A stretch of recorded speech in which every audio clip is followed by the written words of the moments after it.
why I call on the Philippine National Police, the barangay chairman, the mayors, governors, all those occupying seats of power and authority not to lower their guard.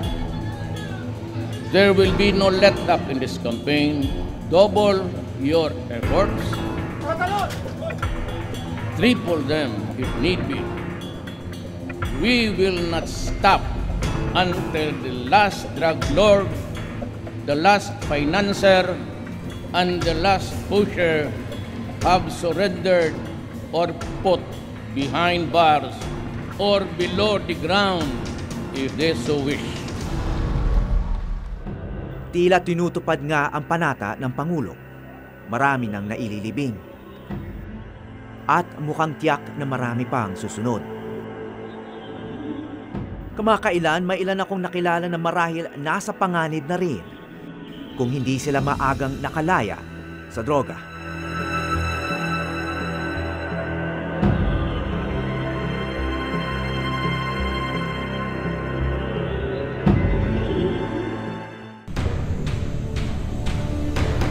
Mahigit 600,000 na raw ang tumugon sa panawagan ni Pangulong Duterte na umamin ng kanilang bisyo at sumuko sa barangay.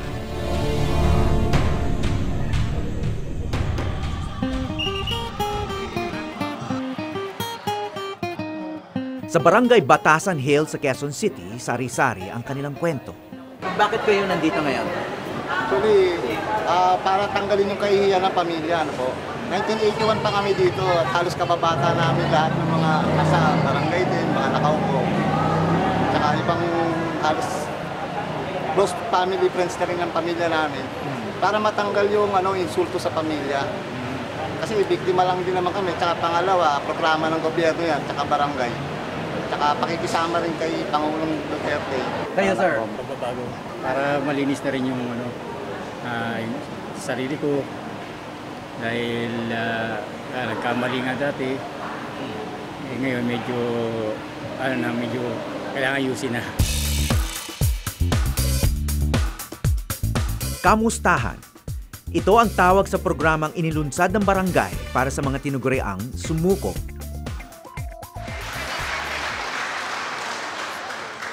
Sa buong Quezon City, sila ang may pinakamaraming surrender. Mahigit 900.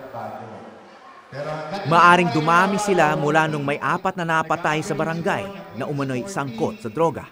Sino gusto mabuhay? Yan! Sino gusto mabuhay? Yan! Sa barangay natin! Pagkali lagi, dalawa lang po ang pupuntahan ng drugs. Kung hindi ka makaya nyo, yung pagkakulong. Ang pinakamakain po lang namin po rito na talagang mahinto sila eh. Kasi ang pananaw po naman namin dito, hindi naman kagad titigil yung mga yan eh. So sa ako po, bilang dating pulis, matagal din yan eh. Muli, pag nakiusap namin, magbago na kayo. Ha? Sana, Kabilang sa mga panauhin sa programa, ang kapatid ni PNP Chief, Bato de la Rosa. Pero pag nag-positive ulit kayo sa isa naming test pa, meron na kami nakahandang programa. Pero hindi namin kayo papatay. Sa halip na patayin o saktan, ang mga dumalo ay naging Zumba Renderers.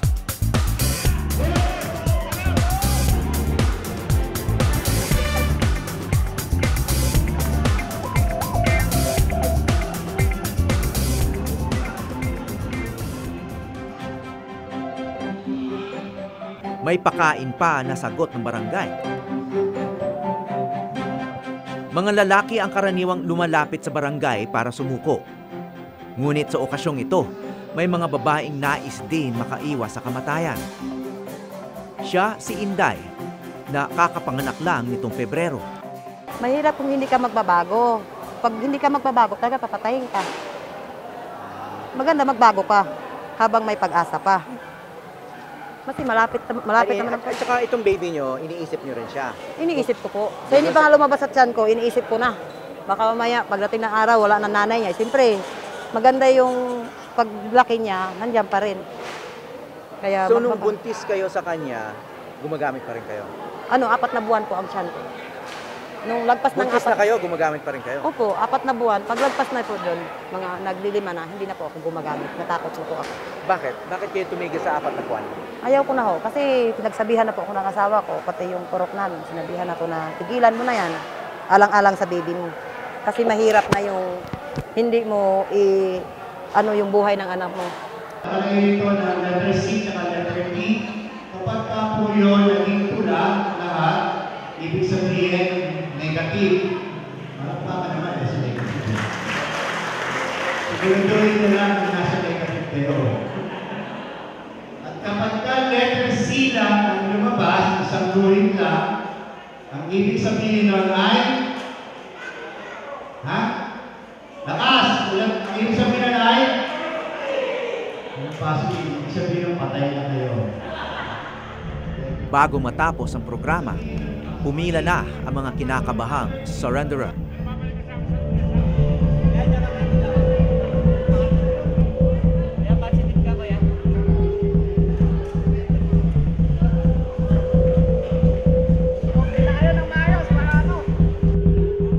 Isa-isa silang nagbigay ng kanilang ihi para sa drug test. Nagkausap-usap kami na Colonel Patay na may kit na gano'n. Sabi namin, ba't hindi natin gamitin para at least kahit matakot na dinadrug test natin sila, na monitor natin sila kung talagang tumitigil sila o hindi.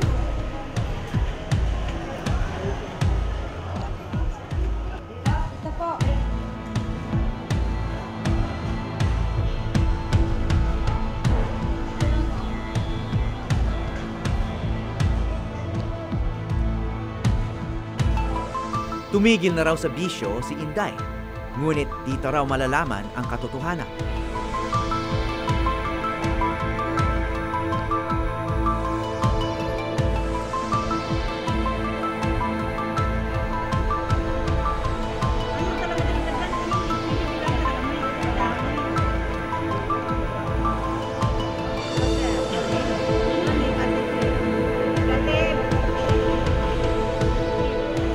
Gumamit ka ba? Kailan ka ulit gumamit? 5 months. 5 months? Sigurado ka? Sa 50 kalahok ng programa sa araw na ito, 15 ang nagpositibo. Ibig sabihin, kamakailan gumamit pa rin sila ng droga. Samantalang 35 ang nagnegatibo sa drug test. Isa na roon si Inday. Masaya po na sana tuloy-tuloy na yung pagbabago sa akin. Para sa aking anak na nagbabago ako at saka sa asawa ko. Maganda yung nakikita ko na nandyan na. Nakikita ko na rin. At saka maganda yung ginagawa nila na talagang kung magbabago ang tao, ginagawa nila ng paraan para maayos. Sa kasulukuyan, mahigit 600,000 katao na ang sumuko sa buong bansa. Ngunit kahit pa sumuko, may mga lumalabas na mga balita na wala pa ring katiyakan sa kanilang kaligtasan. Tila binansagan na silang kriminal o kalaban sa isang madugong gera. Ngunit ito nga ba ang dapat turing sa kanilang lahat?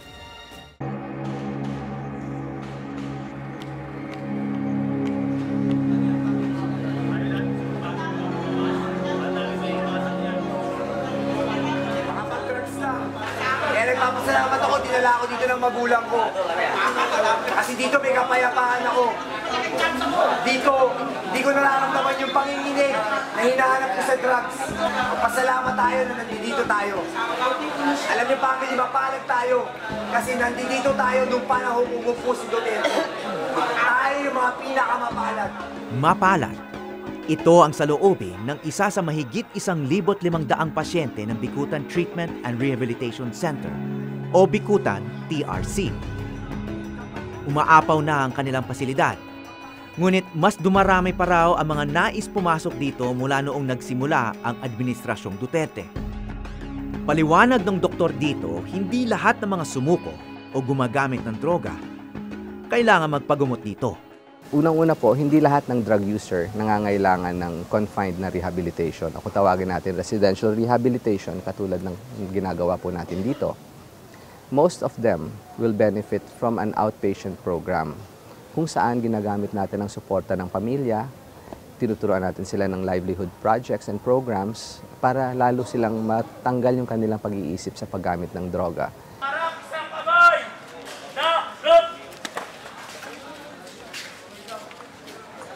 Lahat ng apatan, sabay upo!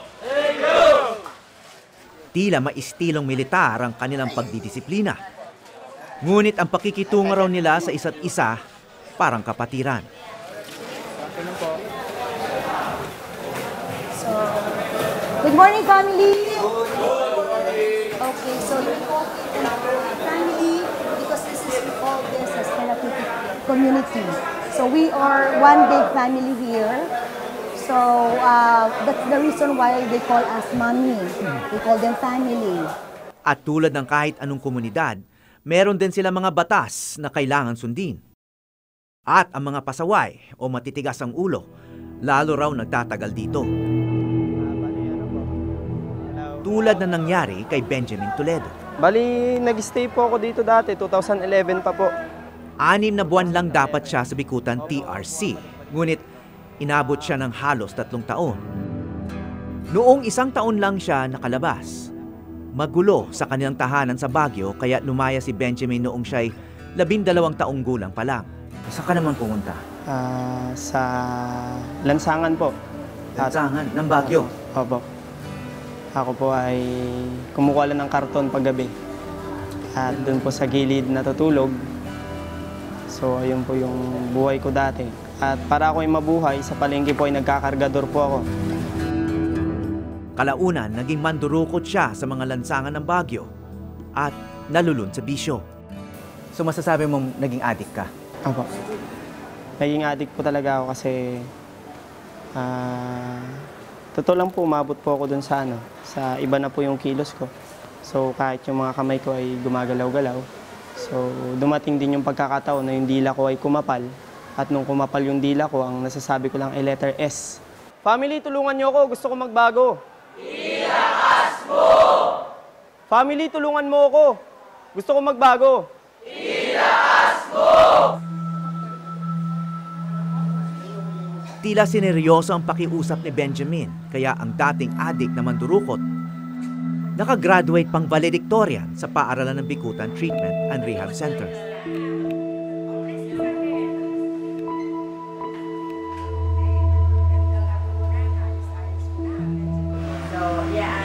Tinulungan ko siya parang maka-graduate. Mabait naman, matalino pa. 1 taon na mula na makalabas siya sa rehab. Ngayon, Brother Benjamin na ang tawag sa kanya at minsay dumadalaw pa rin sa mga dating kasama. Kung ako po ay tatanungin, hindi ko po akalain magiging ganito ako. Dahil para sa akin po dati, pag sinabing Bible, Word of God, parang baduy, parang ganun po yung dating. Para sa akin, hindi naman totoo yan eh, parang ganun. Pag narinig ko, mabuti ang Diyos. Sabi ko, mabuti ba ang Diyos? Bakit adik ako? So, parang ganun. Kaya, hindi ko po akalain talaga maging ganito ako, pero ewan ko nga po, dahil po sa mayamang biyaya at pag-ibig ng Diyos. Nasagip si Benjamin ng isang sistemang nagmamalasakit. Sistemang itinuring na sakit ang kanyang problema na sa halip na parusahan lamang, ginamot siya. Pero itong facility na to, hindi naman to preso, no? Nandito sila, lumabag sila sa batas na ganon, pero hindi sila tinatrato rito ng mga kriminal. Tama ba yon? Tama po yon. This is actually, base dun sa batas natin noong 2002, yung Comprehensive Dangerous Drugs Law natin, nirecognize nila na yung drug dependence ay isang kondisyon na pang-medical. Ang isang drug dependent ay not necessarily criminal in all instances. Although ipinagbabawal po sa batas natin ang paggamit ng droga, ano po? But the government also recognizes that these people need help.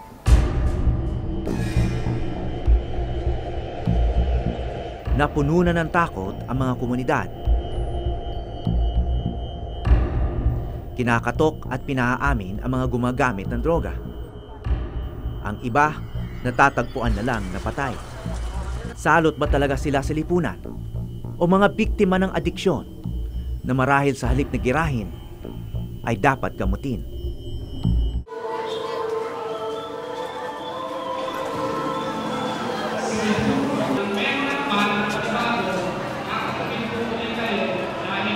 Kung ano na po ang status nyo, bawat isa. Kung kayo po ay nagbago na. At kung hindi po kayo nagbago, tatrabahunin po kayo ng kapulisan. Magkakaroon po tayo ng actual drug test. Magbago na. Madaling sabihin, pero mahirap gawin, lalo na para sa mga nalulon sa bisyo.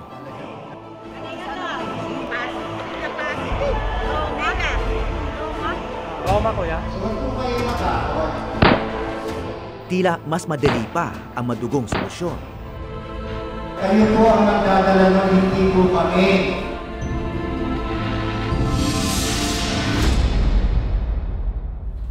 Okay, so linggo-linggo nandito ka sa... Apo, linggo-linggo, basta mayroon pong...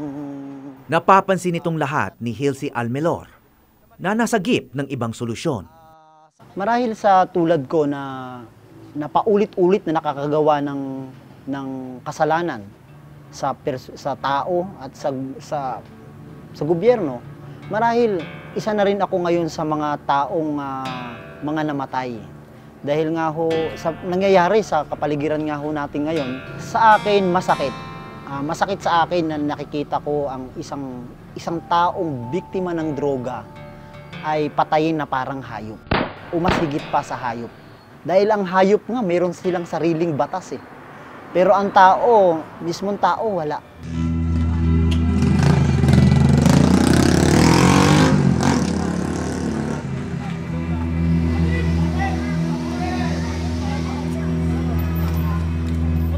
Dahil sa problema sa pamilya, dumaya si Hilsey sa kanilang tahanan sa Pangasinan noong siya'y elementary pa lang.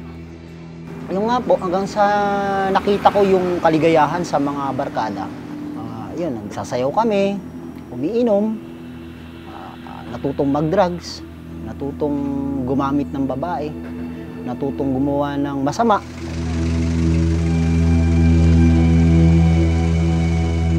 Sumasakay sa jeepney, nang-hold up.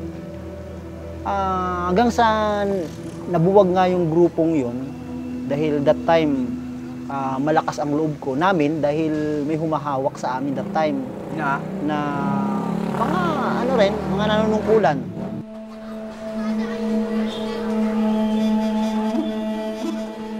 Nahuli rin si Hilsey at dahil bata pa noon, ipinasok siya sa isang rehabilitation center sa Marikina. Then pinahalagaan nila yung buhay namin kasi bilang ako, drug dependent, tinulungan nila talaga ako na makabangon. Kaya kahit 3 beses na ako nare-rehab, actually, this is be the last, yun yung sinabi sa akin. So, gawin mo yung pinakamahusay mong, pinakamahusay na dapat mong i-apply sa iyong buhay. Kasi hanggang 3rd timer lang that time eh. After that, wala na. Sa kulungan ng bagsak mo. Kaya yun, sumuko talaga ako sa Diyos. Mahaba at masalimuot na proseso, pero nagtagumpay din. Baka namin sa iyong mga dakilang gawa sa aming buhay, O Diyos, sa iyong pagbabago, sa iyong katapatan, sa iyong pag-ibig na hindi nagmamalaw yung aming matibay na 10 taon na mula noong tinalikuran ni Hilsey ang dati niyang buhay. Nagboluntaryo pa siya sa Tacloban pagkatapos ng bagyong Yolanda.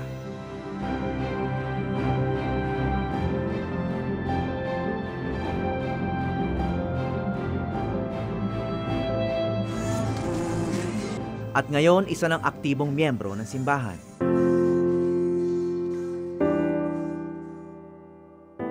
So, malaking tulong kasi alam mo, ang problema ng, meron ng stigma sa lipunan natin. Kapag addict, karaniwan, parang sinasabi nila, once an addict is always an addict. Yung church, sa tulong ng Panginoon, ang tumatanggap sa mga gaya nila at binabantayan ng gusto. At sa ngayon nga ay meron shelter para doon sa mga ibang lumalabas. Sa awa ng Diyos ay pinopondohan ng church mismo para may matiran sila pag katapos ng pagre-rehab nila.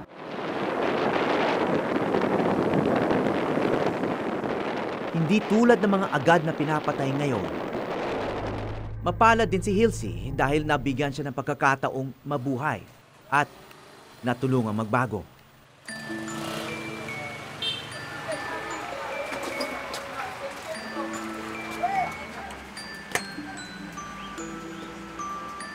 Ipinagkatiwala sa kanya ang seguridad ng mga kabataan sa isang pribadong paaralan. Sana ho, ngayong panahon ni Mr. President Rodrigo Duterte ay mapagbigyan niyang tuon yung mga namamahala sa ating pamahalaan na masiwata yung korupsyon na kung saan sa kanila nagmumula yung kasamaan. Kaya yung mga maliliit, sila ho yung biktima eh. Sila ho yung nangangailangan ng tulong. Kaya kailangan siguro ang isang puno na hindi mabuti, kailangan bunutin sa ugat. Hindi mo kinakailangan putulin lang yung sanga kasi andun pa rin yung puno. Sina Benjamin at Hilsey dumaan sa rehab at hindi lang nawala ang bisyo, kundi natuto pang maglingkod sa kapwa.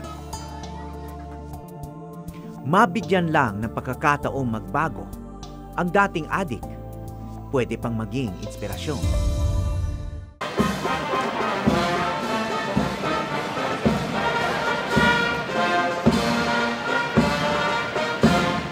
Araw-araw, tumataas ang bilang ng mga pinapatay sa giyera kontra droga ni Pangulong Duterte.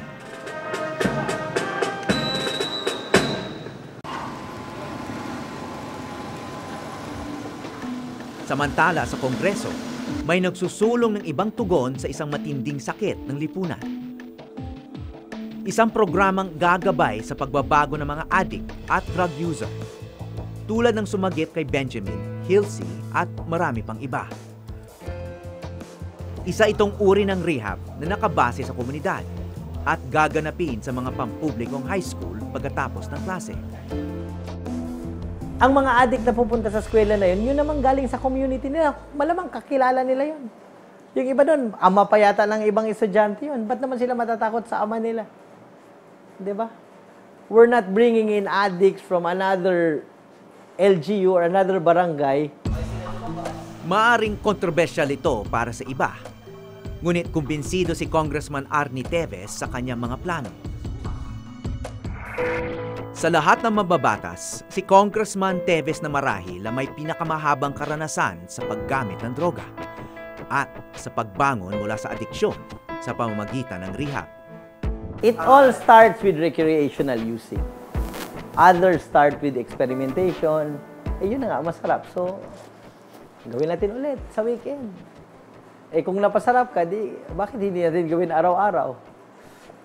With Shabu, I started it that way. Halos 20 taon na raw siyang hindi gumagamit. Nagamot na raw ang kanyang sakit. Addiction actually is a disease. To me, it's when you cannot stop anymore or you cannot hold back and it makes your life miserable. Dumating siya sa pinakamadilim na punto ng buhay niya nang muntik na niyang mabaril ang kanyang biyanan at nilayasan siya ng kanyang pamilya. I pulled out my gun but hindi pumutok eh. Swerte lang siguro. Nung dinala sila, parang nawala na ng silbi yung buhay ko. No? I had all the drugs, I had all the girls, I had all the money. But when I lost my family, parang hindi na siya masaya. So yun na nga, humingi ako ng tulong. Ngayon, 17 taon na siyang laya sa droga. Bilang bagong congressman ng Negros Oriental, ipinatutupad na niya ang outpatient rehabilitation program sa kanyang distrito sa Bayawan City.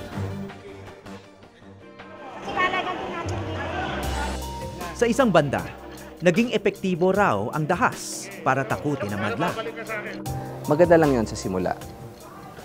Pag nakita mo na may natatakot sila, they will follow. Magre-report yan, susunod. After a while, parang baliwala na sa kanila yan. But, let's not take away the value of that. That has a value in itself na at least nag-report na sila.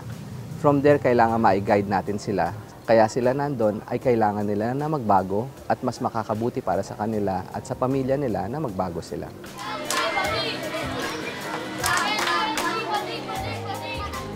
Kasi sa rehabilitation po, dito po nagsisimula ang lahat eh. Magkakaroon siya ng pangarap sa kanyang buhay. Kaya hangga't maaari, itigil ang pagpatay sa mga taong kasi ang mga drug user, biktima rin ho sila eh. Sa dami ng mga sumusuko, hindi na sila kakayanin ng mga kasulukuyang rehab center. Kailangan kumilos na ang mga komunidad, barangay at maging mga paaralan. Hindi na lamang para magpa-Zumba at drug test, kundi para maglunsad ng mga masinsinang programa sa rehab at reforma. Kilalanin na maging ang mga gumagamit ng droga ay mga magulang, anak, kapatid at tao rin na may pag-asa pang magbago. At para maiwasan ang mas masama pa, ang tuluyang pagkawala ng pagpapahalaga sa buhay.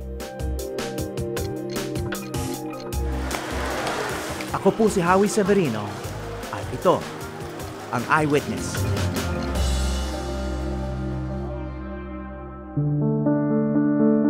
Meron pong pag-asa at ang pag-asa po ay ang Diyos, ang Panginoong Jesucristo po. Siya po yung pag-asa para ang isang tao makapagbago.